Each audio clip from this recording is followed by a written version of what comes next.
নীলফামারীর Saidpur city gate gas সঞ্চালন কেন্দ্র উদ্বোধনে 2 বছর পরও শুরু হয়নি কার্যক্রম। উদ্যোক্তারা জানান, এখানকার শিল্প কারখানায় এখনও গ্যাস সংযোগ দেওয়া হয়নি। এ কারণে উচ্চ মূল্যে বাইরে থেকে সিলিন্ডার গ্যাস কিনে উৎপাদন চালাতে বাধ্য হচ্ছেন তারা। এতে উৎপাদন খরচ বেড়েছে কয়েক গুণ, শিল্প খাতে নতুন বিনিয়োগ কমেছে। আব্দুর রশিদ শাহর তথ্য, চিত্রা ডেস্ক রিপোর্ট। নীলফামারীর সৈয়দপুর সিসি গেট গ্যাস সঞ্চালন কেন্দ্র প্রায় 2 বছর আগে উদ্বোধন করা হলেও আজও কার্যক্রম শুরু হয়নি। 2023 সালের শেষে গ্যাস সরবরাহ শুরু হওয়ার কথা থাকলেও শিল্প প্রতিষ্ঠানগুলো এখনো গ্যাস সংযোগ পাননি। গ্যাস না থাকায় স্থবির হয়ে পড়েছে উত্তরা ইপিজেড, বিসিক শিল্পনগরী, সৈয়দপুর রেলওয়ে কারখানা সহ বিভিন্ন শিল্প কারখানার উৎপাদন। পদ্মা সেতু, মেট্রো রেল এবং এলিভেটেড এক্সপ্রেসওয়ে নির্মাণের গর্বিত অংশীদার বসুন্ধরা সিমেন্ট। শিল্প উদ্যোক্তাদের অভিযোগ, গ্যাস না থাকায় উচ্চ মূল্যে বাইরে থেকে সিলিন্ডার গ্যাস কিনে উৎপাদন চালিয়ে যেতে বাধ্য হচ্ছেন তারা। এতে উৎপাদন খরচ বৃদ্ধির পাশাপাশি কমেছে বিনিয়োগের আগ্রহ। শিল্প এবং এক্সপোর্ট ছাড়া কোনো দেশ উন্নত হয় না।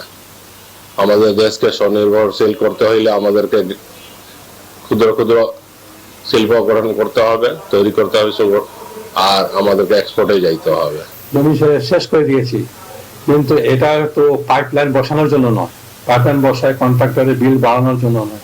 আমরা তাই চেয়েছিলাম যে গ্যাস আসবে, এই গ্যাসের শিল্প উন্নয়ন হবে, মানুষের ভাগ্যের উন্নয়ন হবে। তো গ্যাস লাইন কেন দেওয়া হচ্ছে না? এটা দ্রুত দিয়ে শিল্পায়ন করার জন্য, এই বৈষম্যটা দূর করে উত্তরাঞ্চলের উন্নয়নের স্বার্থে, এখানে জনগণের কর্মসংস্থানের স্বার্থে এখানে শিল্পায়নে দ্রুত গ্যাস লাইন দেওয়া হোক। গ্যাস মজুদ থাকা সত্ত্বেও সংযোগ না পাওয়া নিয়ে ক্ষোভ উদ্যোক্তাদের। ইতিমধ্যে আমরা বিভিন্ন সময় পিজিসিএল কর্তৃপক্ষের সঙ্গে যোগাযোগ করেছি। ওনারা আশ্বস্ত করেছেন গ্যাস লাইন বা গ্যাস আসলেই ওনারা আমাদের শিল্পনগরীতে গ্যাস সংযোগ স্থাপন করবেন। জেলা প্রশাসক বলছেন, দ্রুত গ্যাস সংযোগের চেষ্টা চলছে। আমরা খুব আশাবাদী যে খুব শীঘ্রই হয়তো এই কাজটি হবে। আমরা পশ্চিমাঞ্চল গ্যাস ফিল্ডের সাথে এবং তাদের সাথে কথা বলবো।